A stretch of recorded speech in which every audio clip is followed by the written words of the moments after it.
Okay, part three. We're going to talk about why globalization's a scheme. Well, it's that same power mad guy who wants to run the world. Muhahaha. You'll see the liberals in the back rooms going, our plan is working. We have been successful. It's like, watching people from the Spectre or from Chaos planning the destruction of America. The liberals, as I've said, they always end up on the wrong side of history and the wrong side of America. Everything that's good for history, they're against it. Every bad thing that's happened in history, they seem to be part of it. Everything that's good for America, they're against it. Everything that goes against America, they seem to be for it. They're always on the wrong side. And this is no different. Globalization apart is a comeuppance of America, to drown America in the light of a global community. You have to have America be made smaller, less important for this to work. So they get the best benefit of both objectives: the comeuppance of America and global power. Now, why is that a bad idea? Jeff, why not just drop the borders now and call everyone in one race and get it over with? Again, it's idealistic. Things have to take their natural course. You can pass all the laws you want and all the amendments you think you need. It's not going to change the minds and hearts of anybody.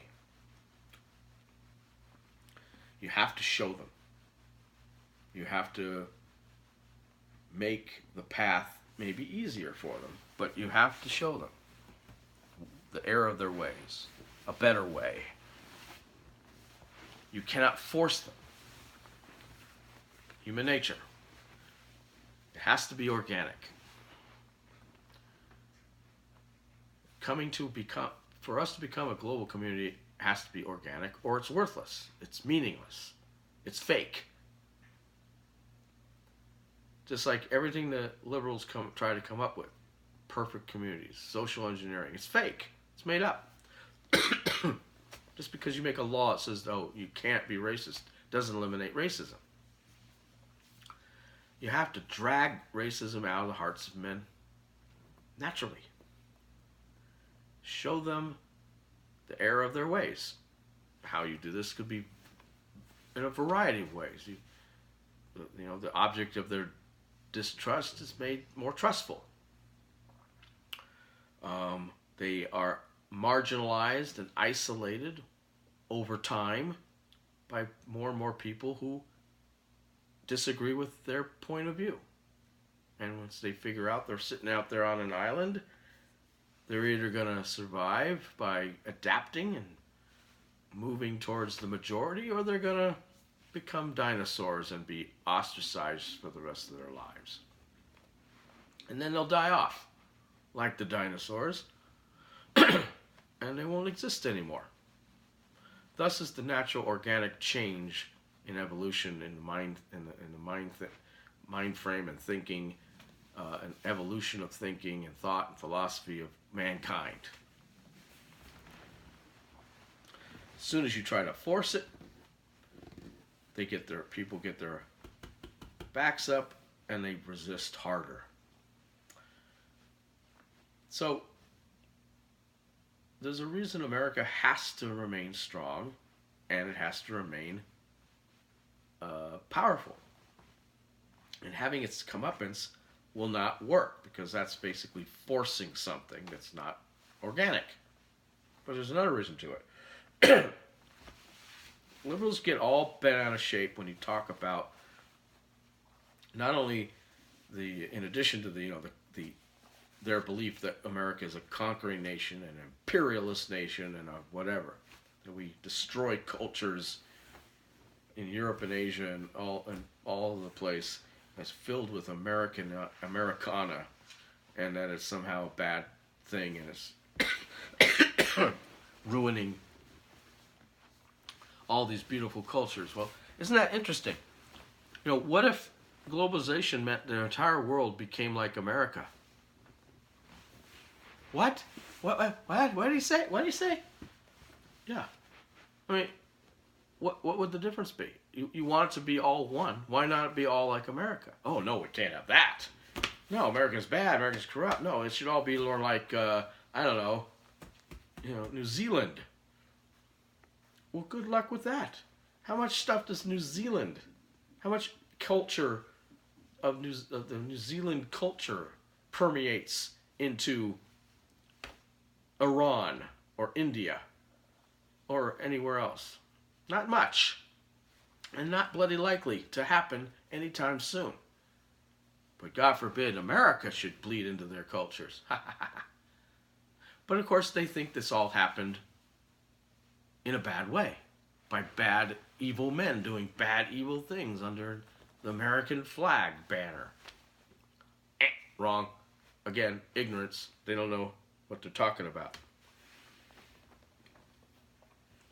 Do you think Patton, when he was leaving Europe, well, he never left Europe, he died there, but you think Patton, when he finished conquering Germany with the Russians, turned around and said to the people in Germany, you now must build a Coca-Cola manufacturing bottling plant in West Berlin, or we'll bomb your buildings some more? No, of course not. These countries, after having been under the occupation and protection of the United States following World War II, and our allies in Europe and Asia, who saw this country known as the United States become the superpower in less than 200 years, and capable of world domination, but without the domination, capable of it being in literally taking over the world, but not doing it. By having good values and virtues. These countries said, there's something working over there in the United States that I like. There's something happening in that culture, that economy, that republic, that constitutional republic.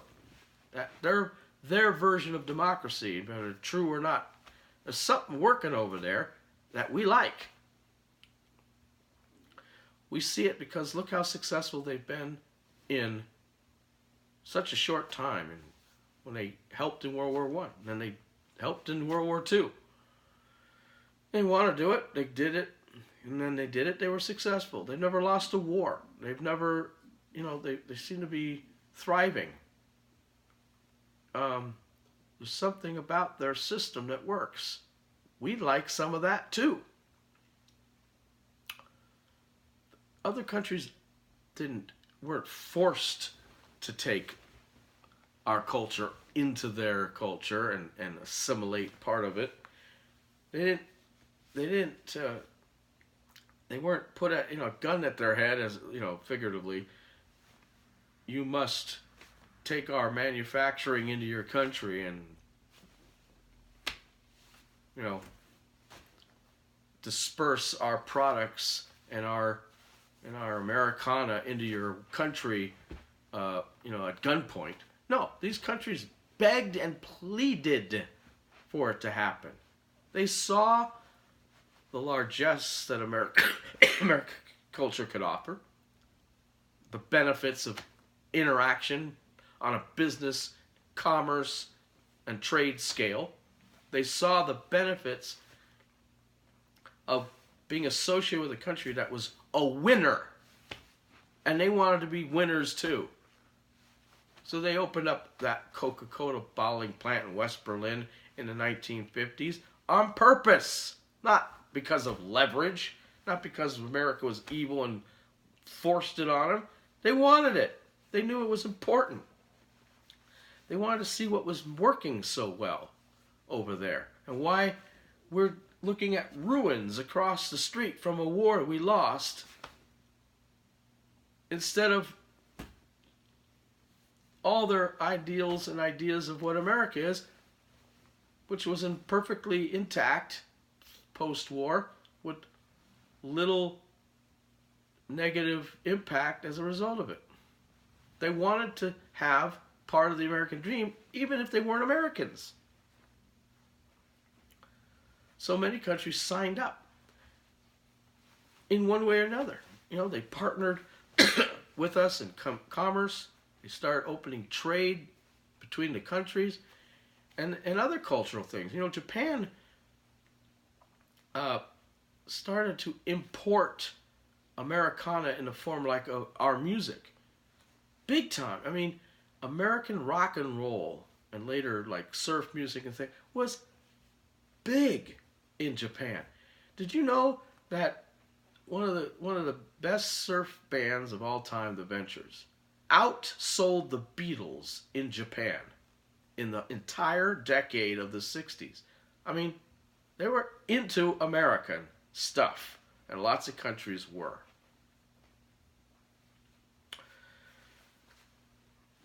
And they did it because they wanted to do it. They brought it in. It wasn't forced on them.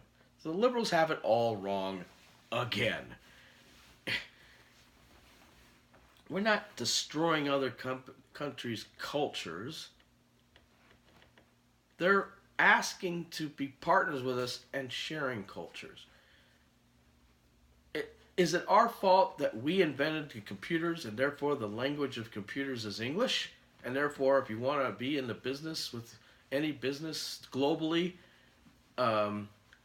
which now must also include computers, that you have to know English?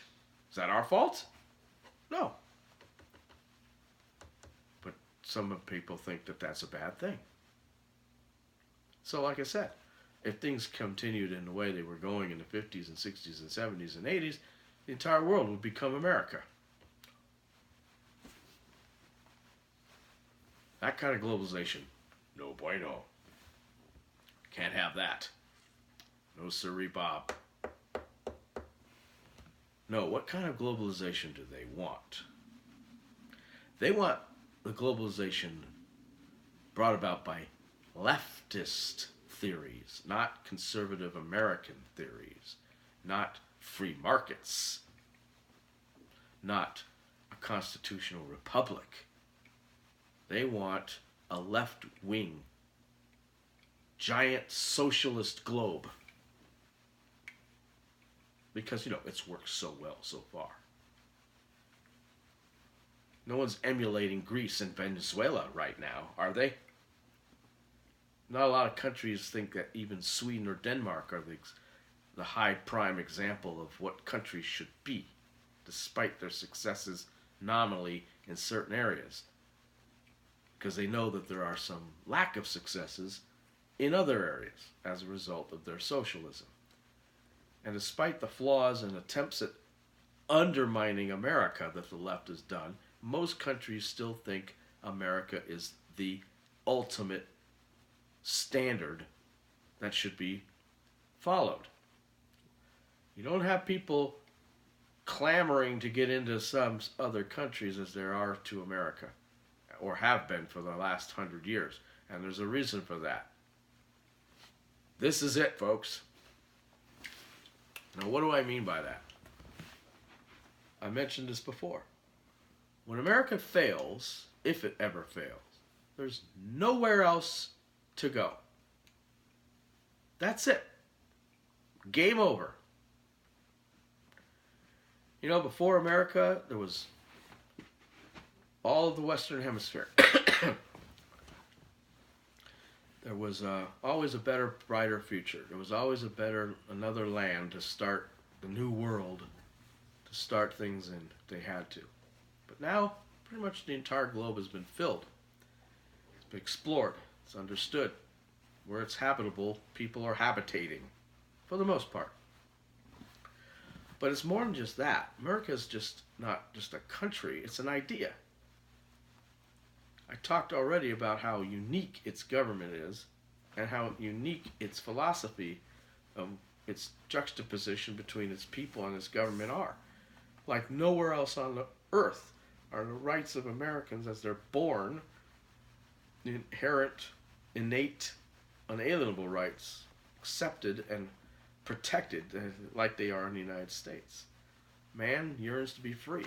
Once he gets a taste of it, he never wants to give it up. Other countries have gotten a taste of it, thanks to the United States and some other more democratic countries. They do not want to give it up. When America goes, freedom goes. Because this is the last best hope for mankind. Period. The shining city on the hill. When the lights go out, the party is over. There's nowhere else to go. Can't go to the moon. Can't go to Mars. Can't go under the ocean. There's nowhere else to go. If America goes, the globe goes. You want an entire globe of mediocrity? Do something bad to America. The whole idea of America and its culture spreading into other countries is not that we're spreading our culture per se. It's not that we're trying to make rock and roll or Pep or Coca-Cola ubiquitous around the globe. The businessmen might have been doing that, but that wasn't the idea. The idea, we were spreading an idea. We're trying to spread the idea of freedom. Whenever a country around the world fails or is in trouble, the liberals say they need more money. They need socialism. They need communism. They need this. No. Whenever a country is in trouble, a third world country or not, liberals say there's an unequal amount of justice, or there's an unfair amount of this or that. No, no, no. What's unequal is they don't have enough freedom. They have an unequal amount of freedom there. That's the problem. Globalization will work one day, but it can't work today. And the reason is there's too many countries out there that will drag America down with it, especially if the liberals are in charge. And that cannot happen. America must stay strong, or the whole idea of globalization will fail anyway. Until we learn to spread freedom equally around the world, until we bring up and raise the third world countries to a level where they can at least take the rope and run the horses by themselves without having to be constantly given aid and constantly being protected and constantly whatever, they'll never be able to fit into a global economy or a global community, because they will constantly have to be taken care of. And that would not be global. And that would drain the economies of the democratic Western civilizations. And it would bring everybody down to the mediocrity that the liberals and the progressives ultimately think we should all be. Because when we're all mediocre, we're more pliable. And we're more susceptible to their control. In the end of the day, when all these countries get the idea of some kind of government that makes them more free, if I had my choice, it would be a constitutional republic. But something that's close to it. Until that happens, it's not going to work. And once that happens, then a framework of a government that is on a global scale that mimics the kind of checks and balances we have in the United States, that will, on a global scale, recognize the innate freedom and rights of man when they're born, and that these rights would be protected globally, not by one person, not by a group of elitists, but by a series of connected governments that are replaced with new people and new ideas on a regular basis. Only then will globalization work, and only then would it be organic. Till then, fight it. Fight it. Sovereignty of a nation, especially our nation, is absolutely paramount. Because we cannot survive globalization, and globalization itself will not survive unless America is strong. America cannot be strong if it does not have borders, if it is not sovereign, and it is not kept intact until the time for globalization is right. Now is not that time, and especially if liberals are going to be in charge of it. There is never a good time for that. See you on the next one, folks. Take care.